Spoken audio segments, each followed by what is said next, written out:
Hello and welcome back to my channel. So before I start this video, I want to say a massive thank you to you all.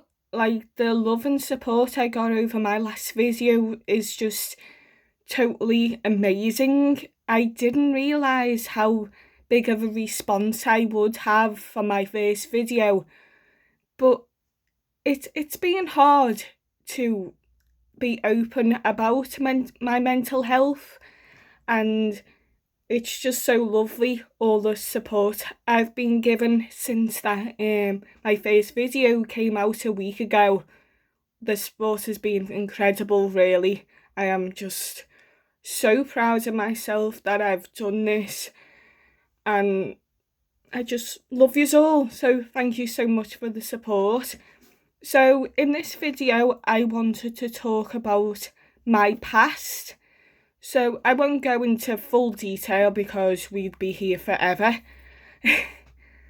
But yeah, I want to talk a bit about my past because I think the past what makes you who you are today. So I just want to discuss that, and because it always comes down with how you are and who you are as well. So I'll start with that, really. So obviously I spent 12 years in school or education, and it was difficult. The primary school and high school. Primary school was all right because I had friends. I had 3 best friends in school, but I was picked on quite a lot. But because I had these friends, life was a lot easier while I was in primary school. And in year 6 we have SATs. I didn't do very well in them. And you will know why shortly. I didn't do well in them because there's a reason. I think people just sort of writ me off because I was quiet and I was shy. I wasn't as loud as all the other kids in the class because I wasn't as confident as they all were. So when we all had to transition to high school, I was separated from my friends, so I went to a different high school to the rest of them, and it was hard to adjust to that school because I didn't get on with my classmates very well. They treated me pretty much the same as the primary school kids did. Like, I was nothing. Like, I wasn't even there. So say we were in an English class and they said, right, Louise, I want you to read a paragraph or a page from this book. I would take forever to read out of that book. Forever. And I could hear everyone moaning, oh, tell her to hurry up, And it was quite hurtful, and hearing that made me even more nervous and anxious than I already was. So it was difficult, yes, and I did get quite a lot of bullying in primary school and high school. But like I said, it was more easier in primary school because I had friends.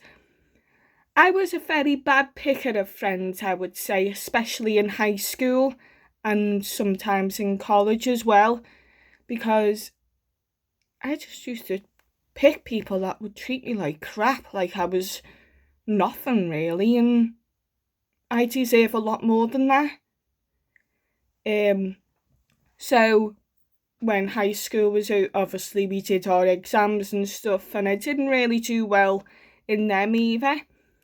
So I went to college a couple of months after finishing high school, and I did business and admin. I stayed there for 3 years and did like English and maths because you had to.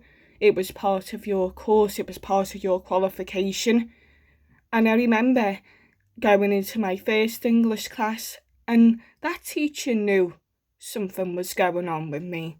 So he put me down to have like a self-assessment, to get some support in my exams and like lessons and stuff because he thought I needed it.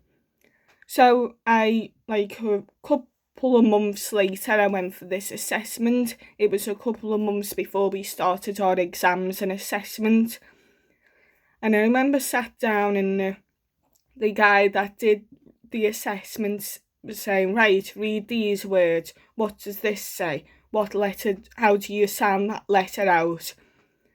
And I literally got the result there and then. Usually you would have to wait a couple of weeks before you would get the results, but he literally said, I think you have dyslexia.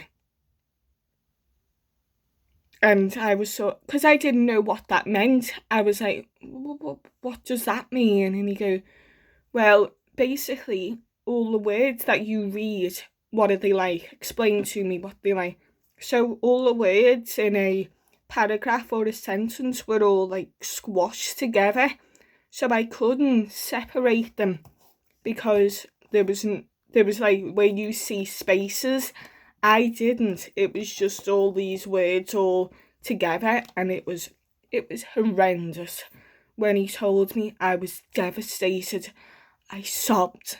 I couldn't believe it because for all those 12 years, I thought there was something wrong with me. You know, I thought that I was different, and I was. So what the assessor did, he said, so you definitely need support in exams. So what we'll do is yellow paper. So it was weird really, because when he printed stuff out on yellow paper, the words separated so I could tell like there was a space. So I just used to talk argy-bargy when I would read out of a paper. And he was like, and I'm like, we're both sobbing.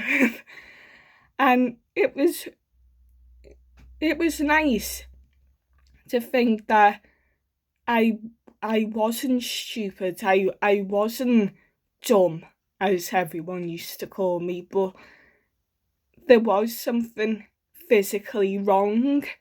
And like, even though that sounds a bit stupid, it was good because in them 12 years, I never felt anything like that. Like, school was a very tough time for me, like a really tough time. But I don't think it's an easy time for everyone, really. So when obviously we found out about my dyslexia, because it was still hard to get used to like the yellow paper, I didn't do too well first time around. But then my English teacher I had in my final year of college was just so amazing. Honestly, the amount of support he had with me was like no words can describe, because he knew I was capable of passing my English. And you know what? I did. I got a bloody B. A B! You know, what? I don't get B's. I've never got a B in my entire life. I might have B's in life, like people, but I've never had a B as in grade. So that was fab. Loved it. Yeah. The amount of confidence he had in me and belief that I could do it made me believe I could do it too. And he's a one in the kind of person. So with this story, I do think it's quite important because you never know what's going on in someone else's life. So be careful who you pick on, basically, because they could be struggling with a lot, and you picking on them isn't going to help the situation, because it's going to make them feel so sad, so upset, and feel so stupid and dumb like I did. So I was reading a quote the other day, and it said, so like I said before, the best kind of people are the people that believe in you so much that you start to believe in yourself too. And I think that's the guys at Attitude Fitness. They have made me feel so confident, so my belief, my self-esteem has really rose right up. And it's a lovely feeling. Like, I think I can speak for everyone at Attitude Fitness when I say this, is that we are extremely grateful and thankful for David and Sam for creating this community where we feel safe, we feel encouraged, and there's lots of woman empowerment, which I absolutely love. The way we all encourage people to be who they want to be and not be ashamed of who we are. And oh, I'm getting upset because it's hard. It's been really hard. And yeah, like, without them and without what happened in my past, I don't think I would be here talking with you right now. I wouldn't even have had to go to Attitude Fitness, and that breaks my heart because they've done so much for me that I love every single one of them for it. I'm so sorry, I'm getting upset. That's horrible. But yous are all amazing. Yous are all the best friends for life, really. Yous are all great. I'm so sorry for getting upset. This isn't me. Oh my god. So sorry. It's just hard to talk about it because when you spend 12 years of your life thinking you were nothing, thinking you were stupid and dumb, and yeah, and to find out that I had dyslexia was a massive relief, because I really did think there was something wrong with me. Wow, sorry, I didn't mean to cry. Sometimes I can't help it though. Oh my god.